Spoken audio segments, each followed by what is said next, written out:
Hello, and welcome to Buddhistdoor Global's weekly news review. I'm Justin Whitaker, Senior Correspondent for Buddhistdoor Global, speaking to you from our offices in Hong Kong. In this week's news, the Buddhist kingdom of Bhutan has moved to decriminalize homosexuality. Bhutan's legislative committee, the lower house of the Parliamentary National Assembly, earlier this month voted overwhelmingly to decriminalize homosexuality as the tiny Himalayan kingdom moves toward becoming the latest Asian nation to officially adopt a more open and accepting attitude towards same-sex relationships. The lower house decision was praised by many human rights organizations and activists as an important step forward by Bhutan toward helping to ensure social equality. Nestled between India and China, Bhutan is the world's last remaining Vajrayana Buddhist country. Almost 75% of Bhutan's population of some 750,000 people identify as Buddhists, according to the Pew Research Center, with Hinduism accounting for the majority of the remainder. University of California, San Diego leaders have sought advice from His Holiness the Dalai Lama on creating an institute for empathy and compassion.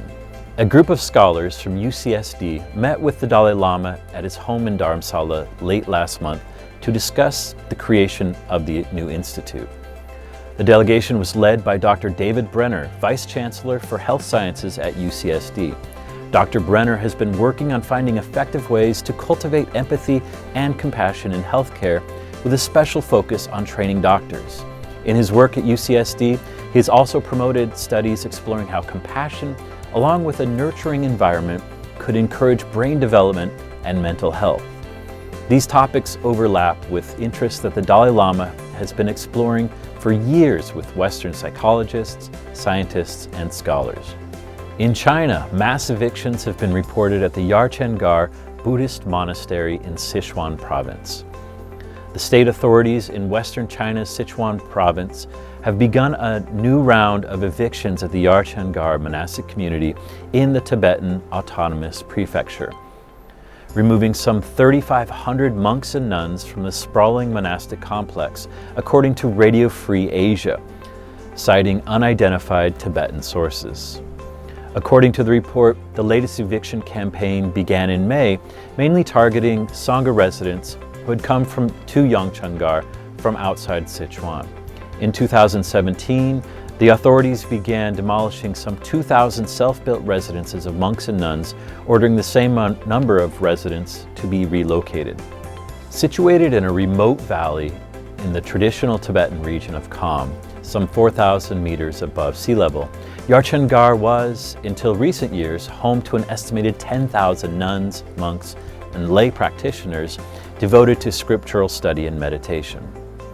Returning to Bhutan, teachers and medics have been given the highest pay grade for civil servants in the Buddhist kingdom, in a landmark move that underscores Bhutan's unique approach to economic development, informed by Buddhist values and emphasizing societal happiness and sustainable growth.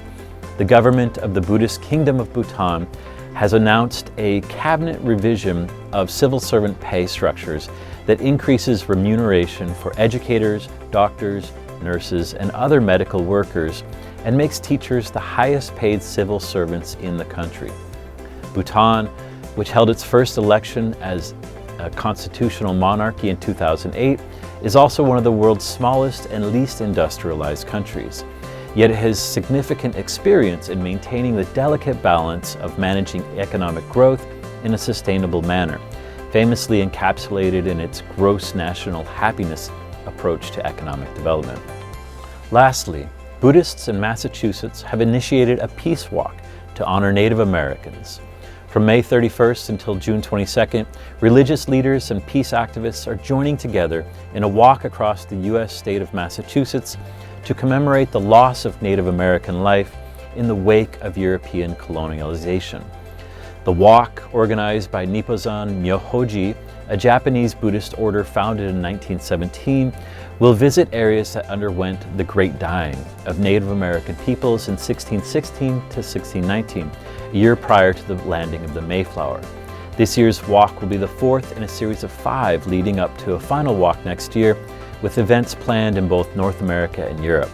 The Buddhist order is based at the New England Peace Pagoda in central Massachusetts, one of many built around the world after World War II by Nippozan Myohoji founder Nichidatsu Fuji. The pagoda was inaugurated in 1985 and is open to guests from sunrise to sunset every day. That is all for this week's Buddhistdoor Global News Review. Be sure to check out our website, www.buddhistdoor.net, for these stories along with features and special coverage of Buddhism around the world.